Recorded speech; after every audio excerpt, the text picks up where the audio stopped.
6 a.m. You've already had 3 hours of sleep. Maybe that was because of a flight or an exam or a deadline, or even you just stayed up late overthinking. Your head right now feels heavy, and at this point your eyes are burning. In your prefrontal cortex, the part of your brain that makes you a high performer, is basically offline right now. And most people reach for a double espresso and a sugary snack, hoping for a miracle to happen, but they're just digging a bigger hole. By 11 a.m., they will be a reactive, irritable mess. And here, we don't hope for the energy, we manage our biology. Today, I'm giving you the emergency energy protocol. This isn't about fixing your sleep, it's about tactical cortisol management, hacking your stress hormones to keep you at 90% capacity for the next 12 hours. So let's take a look at it. When you don't sleep, two things happen. First, adenosine, the chemical that makes you feel sleepy, is a massive backlog. It's like that your brain's trash wasn't taken out that night. Second, it's your cortisol, and it's naturally spiked to keep you alive, but it's dirty energy. So if you spike your caffeine too early, you trap that adenosine into your system, ensuring a catastrophic crash later. Step 1, the thermal and light anchor. The first 30 minutes are critical because you have to force your brain to realize that it's daytime. The thermal shock is to take a 2 minutes of ice cold shower because this triggers a massive release of norepinephrine and dopamine. This clears the mental fog better than any drug. Then we have the photo lighting by going outside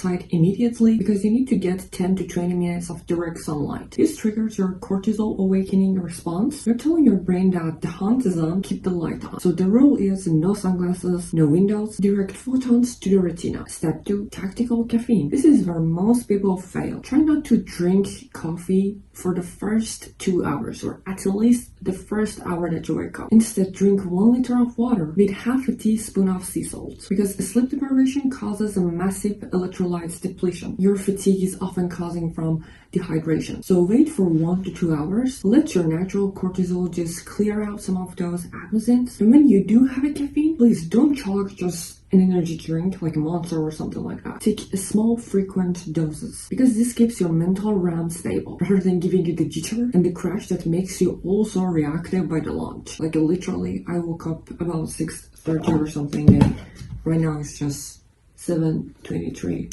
and I still got some time to like get my first damn coffee.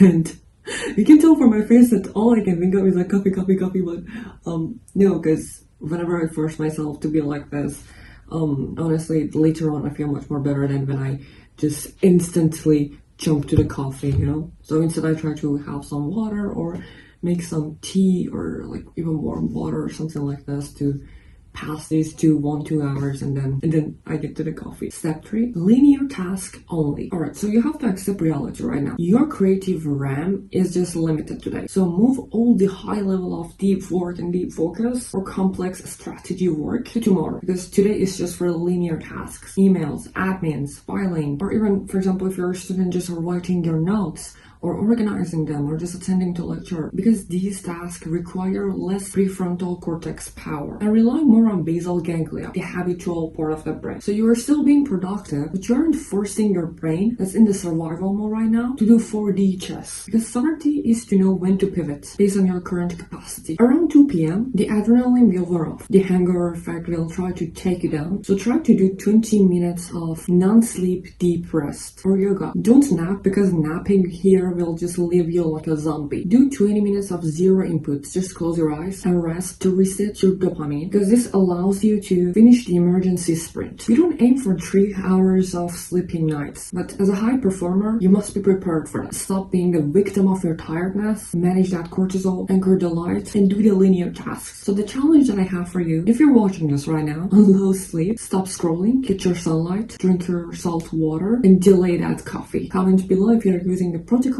subscribe to the channel, control your biology, and own the mission. And I'll see you in the next one.